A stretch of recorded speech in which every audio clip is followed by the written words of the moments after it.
আসসালামু আলাইকুম। আমি ডক্টর সৈয়দা রৌনক জাহান, অ্যাসিস্ট্যান্ট প্রফেসর হিসেবে যুক্ত আছি ইন্টারন্যাশনাল মেডিকেল কলেজ অ্যান্ড হসপিটালে। এখানে আমি মেন্টাল হেলথ ওয়ার্কার বা একজন মেন্টাল হেলথ কর্মী হিসেবে আমরা মানসিক স্বাস্থ্যের গুরুত্ব অনেক সময় বুঝতে পারি না বলেই হয়তো আমরা শারীরিক স্বাস্থ্যটাকে গুরুত্ব বেশি দেই এবং মানসিক স্বাস্থ্যকে অবহেলা করি। এ কারণে হয়তো আমাদের অনেক সময় মানসিক সমস্যাগুলোর প্রকট হারে ধরা পড়ে শারীরিক সমস্যা হিসেবে। যেমন আমরা যদি বুকে ব্যথা নিয়ে আমরা প্রেজেন্ট করি বা চেস্ট পেইন বা এমআই নিয়ে প্রেজেন্ট করি, কিন্তু এর পেছনে কারণ হতে পারে তার অ্যাংজাইটি ডিসঅর্ডার বা তার হতে পারে কোনো অনেক দিন ধরে তার ডিপ্রেশন ছিল বা দুশ্চিন্তা ছিল।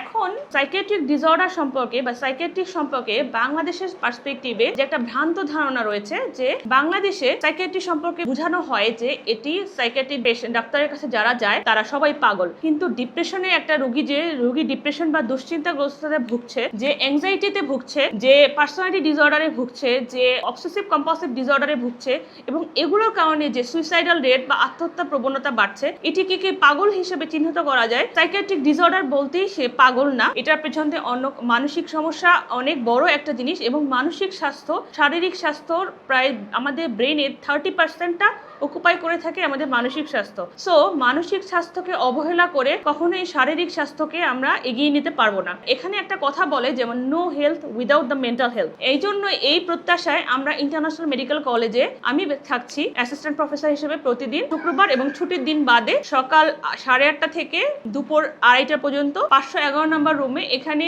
আমরা বহির্বিভাগে আউটডোর সার্ভিস বা বিভিন্ন ডিপার্টমেন্ট থেকে পেশেন্টগুলো যদি যাদের সাইকিয়াট্রিক সমস্যা আছে বলে মনে করা হয় তাদেরকে পেশেন্টগুলো রেফার করা হয়। পেশেন্টগুলো আমি দেখে থাকি এবং এখানে বিভিন্ন ধরনের রোগী আসে, যেমন পারিবারিক সমস্যা, দুশ্চিন্তা, হতাশা ও obsessive compulsive disorder, personality disorder, psychosexual problem এবং সিজোফ্রেনিয়া, অনেক ধরনের সমস্যা নিয়ে আসে। চেষ্টা করি আমি সেগুলো যতটুকু সম্ভব সাহায্য করা যায়। আমাদের মেডিকেল প্রফেশনাল যেটা মেডিকেল প্রফেশনে সব থেকে জরুরি যেটা, আমরা প্রচন্ড রকমের স্ট্রেসফুল একটা কন্ডিশনে থাকি। অন্য কোনো প্রফেশনে আমাদের এই প্রফেশনটার মতো এত স্ট্রেসফুল কন্ডিশনে থাকতে হয় না এবং আমরা এই স্ট্রেসটা অনেক ক্ষেত্রে ওভারলুক করি। আমরা অনেক ক্ষেত্রে ভেবে নেই যে আমরা সাইকিয়াট্রিস্টের কাছে যাব, আমরা স্টিগমাটাইজ হয়ে যাব বা আমাদের একটা পাগল পেশেন্ট বা এগুলো মনে করবে, বা কেউ আমরা পাগলের ডাক্তারের কাছে যাচ্ছি মনে করবে যে ও হয়তো পাগল, অন্যরা হাসাহাসি করবে। কিন্তু আমি চাই অ্যাটলিস্ট আমার জোর আবেদন থাকবে যে মেডিকেল প্রফেশনে যারা আছে তারা যাতে নিজেদের মানসিক স্বাস্থ্যটাকে অবহেলা না করি এবং মানসিক স্বাস্থ্যের যত্ন নিই এবং প্রয়োজনে সাইকিয়াট্রিস্টের কাছে যেতে যাতে শরণাপন্ন হতে কখনো দ্বিধাবোধ না করি। কারণ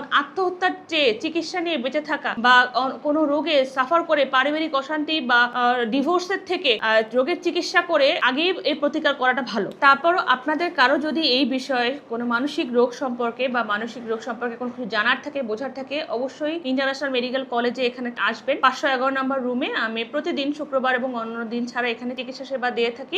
আসুন মানসিক স্বাস্থ্যের গুরুত্ব দেই, শারীরিক স্বাস্থ্যকে ভালো রাখি। ধন্যবাদ।